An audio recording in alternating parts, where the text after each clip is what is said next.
At which age do women have the most fluid? It's not 30 or 50. Bad men know it. Hi everyone, I'm Eileen. Today we're going to talk about a somewhat private but super interesting topic. At which age do women have the most fluid? Don't guess. The answer is neither 13 or 50. You may have heard some sayings about female physiology, such as 30 is like a wolf, 40 is like a tiger. Let me first give you some scientific knowledge about what the most fluid mentioned here from a physiological point of view mainly refers to the increase in lubricating fluid secreted by women's love channels when they are sexually aroused. This is not a simple matter. It is affected by many factors, including hormone levels, psychological state, physical health, etc. Let's start with the age span. Many people think that when women reach the age of 30, they are mature in all aspects and naturally have more fluid. In fact, women in their 30s may be in the rising stage of their careers, and their family life is gradually stabilizing. Their psychological pressure is relatively large. They have to balance work and family, and it is difficult for them to devote themselves to intimate relationships. Although the estrogen level of women in this age group is relatively stable, the busy pace of life and psychological burden will affect their degree of sexual arousal. I have a friend named Xiaomin who is 30 years old and a middle-level manager in the workplace. She is busy every day. When she returns home, she has to take care of children and the elderly.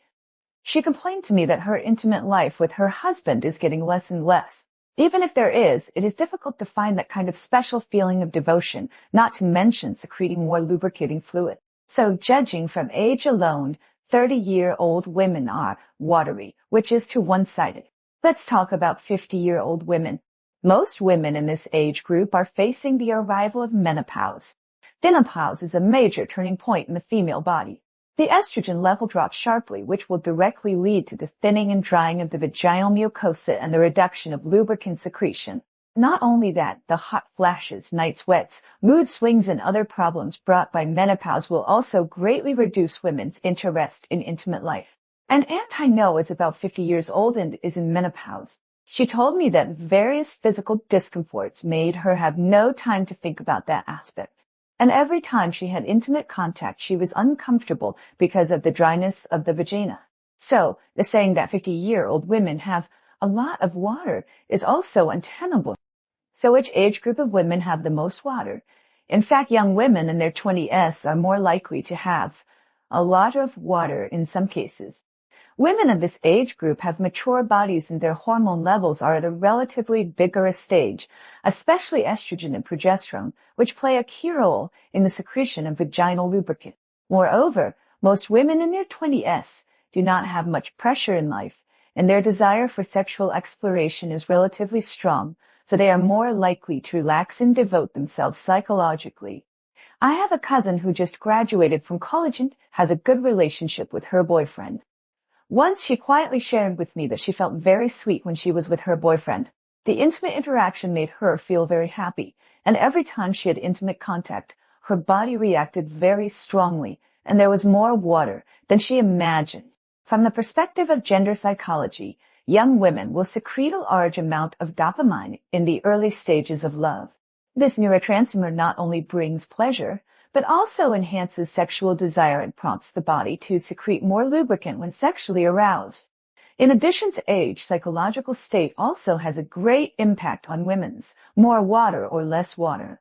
No matter what age group they are in, as long as women feel relaxed and safe psychologically and are full of trust and love for their partners, they are more likely to achieve sexual arousal and secrete more lubricant. For example, a couple arranged a romantic night on their wedding anniversary. The candlelight dinner and warm atmosphere allow the wife to let go of her usual stress and worries and enjoy the time with her husband wholeheartedly. In this case, the wife's physical reaction is often stronger and the secretion of lubricant will increase. In addition, physical health should not be ignored. If a woman suffers from certain diseases, such as genital inflammation and endocrine disorders, it will affect the normal physiological function of the genitals and lead to abnormal secretion of lubricant. Therefore, maintaining good physical health is also an important prerequisite for maintaining normal physiological reactions. In addition, communication in intimate relationships is also crucial. If partners can communicate frankly about each other's needs and feelings, they can better satisfy each other and allow both parties to have a better experience in intimate contact. For example, the husband learned that his wife likes gentle foreplay. Before each intimate contact, he spent time and effort to create a romantic atmosphere and interact gently so that he could better arouse his wife's desire and let her body respond naturally. Family members, the topic of more water in women is not simply determined by age. It involves many aspects such as physiology, psychology, and health. Understanding this knowledge can not only help us better understand gender relations, but also make us more harmonious and happy in intimate relationships. Well, today's video ends here.